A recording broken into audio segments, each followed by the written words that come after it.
E aí pessoal, sejam bem-vindos a mais um vídeo. Meu nome é Thiago Ferreira e esse é mais um Comiczão.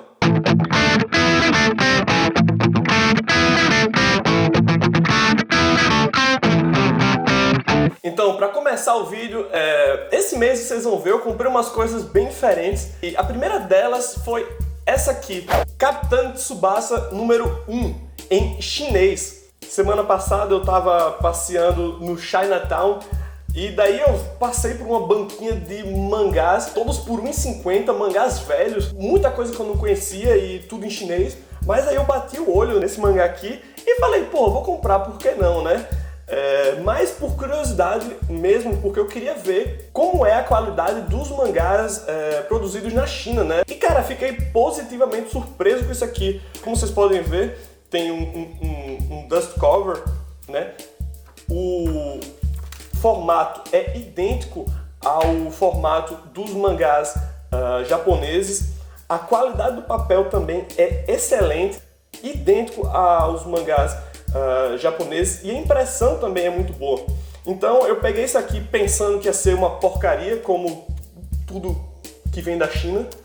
Não é verdade, né? Isso é um preconceito, mas a gente sempre tem essa impressão que o que vem da China não é de boa qualidade, o que não é verdade para esse mangá aqui, tá certo? Muito boa qualidade, melhor inclusive que os mangás que são produzidos no Brasil, na minha opinião. E cara, Capitão Tsubasa, eu não li o mangá, tá certo? Eu assisti alguns episódios na época que passava na Manchete há dezenas de anos atrás.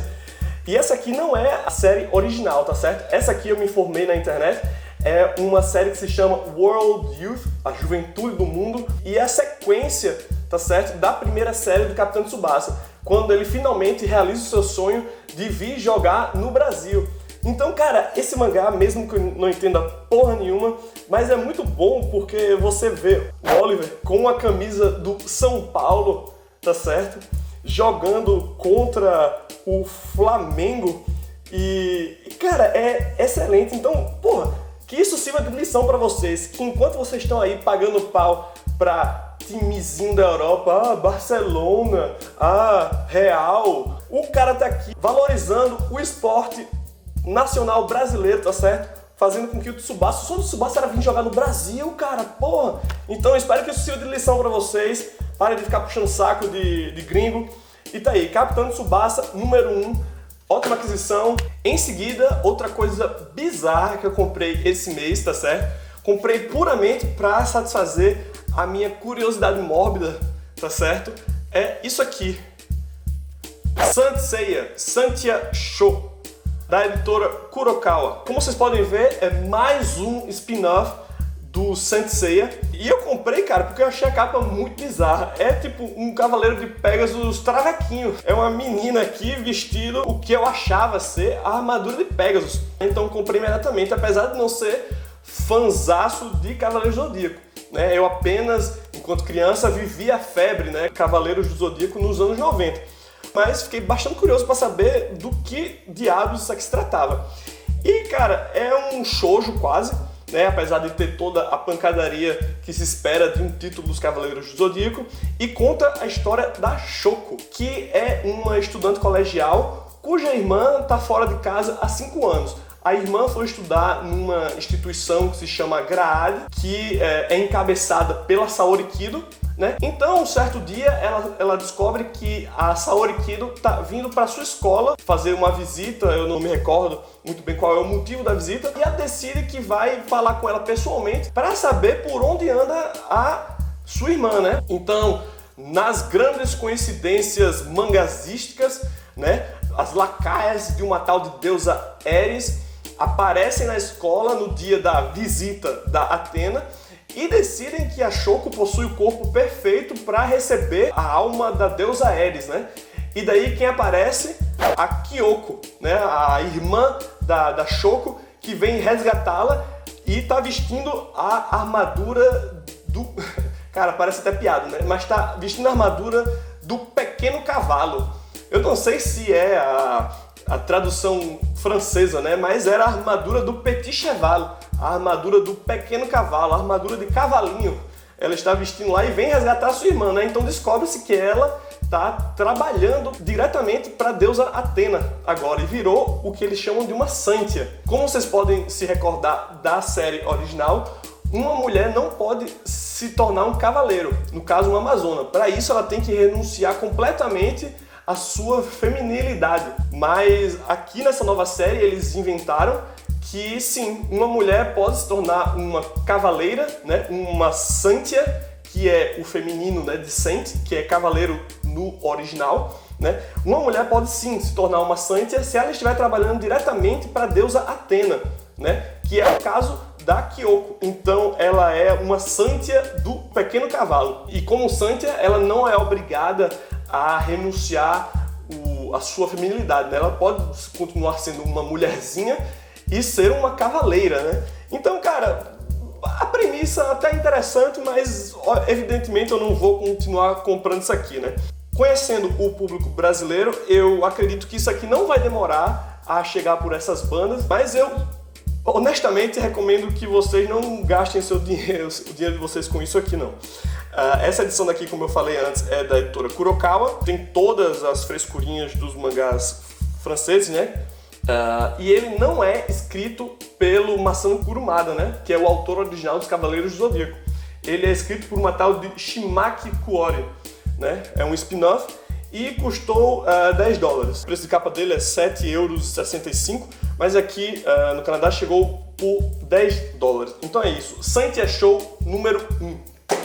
Em seguida eu comprei isso aqui, The Rise of Aurora West, escrito pelo Paul Paul e ambientado no mundo de Battling Boy, que foi lançado no Brasil como Bom de Briga.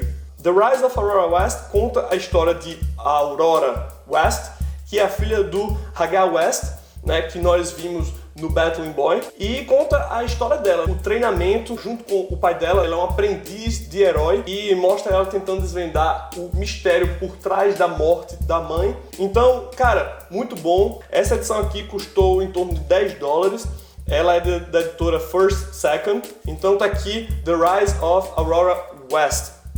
Em seguida, essa semana eu comprei Superboy and Catwoman número 1, que faz parte do super evento DC Convergence.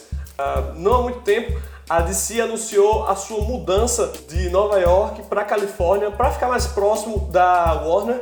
E daí eles decidiram que durante 2 meses eles iam parar completamente a publicação dos seus títulos regulares e iam trazer de volta, iam resgatar alguns dos super-heróis que foram apagados durante uma dessas reformulações, né?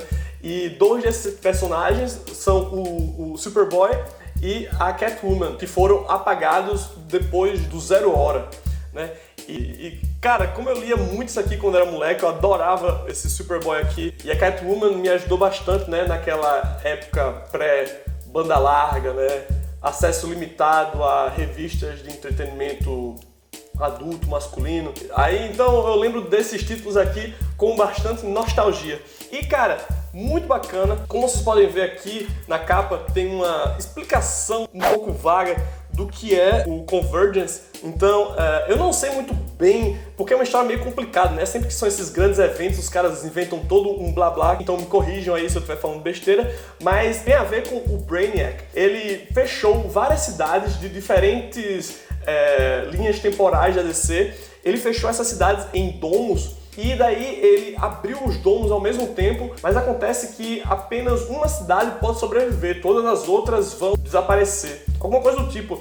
Então, os super-heróis de diferentes linhas temporais se veem obrigados a combater entre si pela sobrevivência, né? Então, a história começa aqui com o Superboy tentando recobrar os seus poderes. E a cidade está completamente recoberta por um domo. Mas aí, de repente, ele vê que o domo se abre, né? E ele recobra os seus poderes e se torna novamente o Superboy. E daí ele tem que combater, né, aquele super-homem grisalho, né? Eu não sei de que linha temporal esse cara saiu, mas é isso, eles têm que quebrar o pau para garantir a sua sobrevivência. E a mesma coisa para Catwoman. No caso dela, eu achei a história bem meia boca, para dizer a verdade.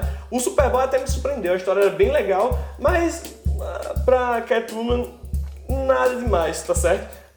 Eu provavelmente vou continuar comprando, porque, como eu disse, é um evento de 2 meses, então essa aqui é a edição 1 de 2, né? Então, para não deixar incompleto, eu vou acabar comprando a segunda edição, mas, sinceramente, nada demais, né? Vale mais pela nostalgia do que pela história em si. Então tá aqui, gente, Superboy Catwoman número 1, tá certo? Cada edição custou R$ 3,99 e fazem parte da série Convergence, da DC. Em seguida, e essas são as melhores aquisições do mês de abril, Daredevil, The Man Without Fear e Born Again, do Frank Miller. Cara, vocês assistiram a série do Netflix, né?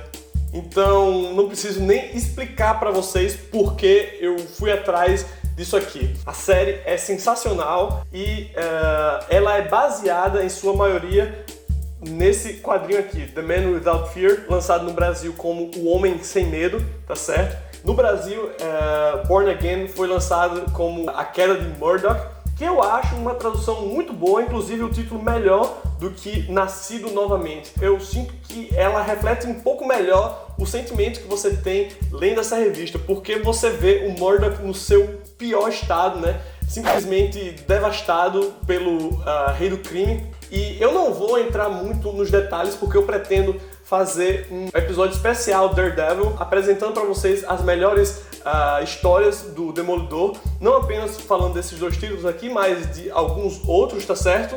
Então é isso, gente. Fica aí a dica. Daredevil, escritos pelo Frank Miller, O Homem Sem Medo e A Queda de Murdoch. 2 clássicos que não podem faltar na sua coleção. E para finalizar aqui rapidinho, esse mês eu tomei a decisão que a partir de agora eu vou sempre tentar comprar um álbum europeu, tá certo? Vou tentar alargar um pouco os meus horizontes e parar de ficar só lendo mangá, Marvel, DC, tá certo? E olhar um pouquinho para o que está sendo feito lá fora.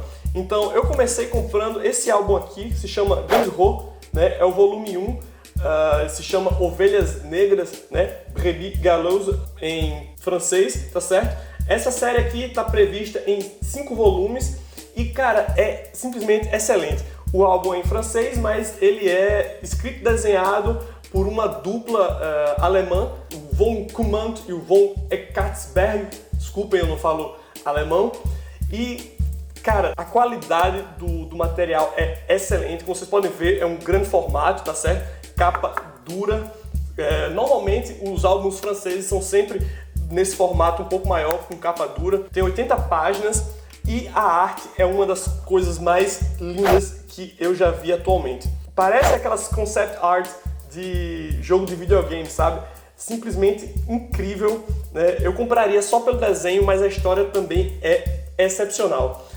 Conta a história de um grupo de jovens que vive numa Europa que foi devastada pela praga branca, tá certo? Onde os homens são obrigados agora a viver dentro de áreas de segurança fora do alcance de bestas que, né, tomaram conta do planeta agora. É uma pegada meio pós-apocalíptica e que me lembra um pouco The Walking Dead, né? The Walking Dead é melhor, superior, não tenha dúvidas, mas essa aqui, a história também é muito bacana e a arte simplesmente excepcional. As chances de que esse material aqui seja publicado no Brasil são bem pequenas, né? Infelizmente, o mercado editorial brasileiro pensa muito pequeno. Você vê aí editoras se estapeando para publicar os mesmíssimos materiais da Marvel, né? Às vezes com 1 mês de diferença, como a gente pôde ver aí há um tempo atrás, a Salvat com a Panini. E isso é uma pena para o brasileiro que não tem acesso a material de, né, outros países fora desse eixo Japão, Estados Unidos, né? Então, mas tá aí, né? Esperança última que morre. Gung-Ho, volume 1. Então, amigos, é isso. Não deixem de se inscrever no canal, de compartilhar o vídeo, de deixar aquele velho joinha, de clicar aqui do lado para ver os últimos vídeos. E é isso. Um abraço e até o próximo Comiczão!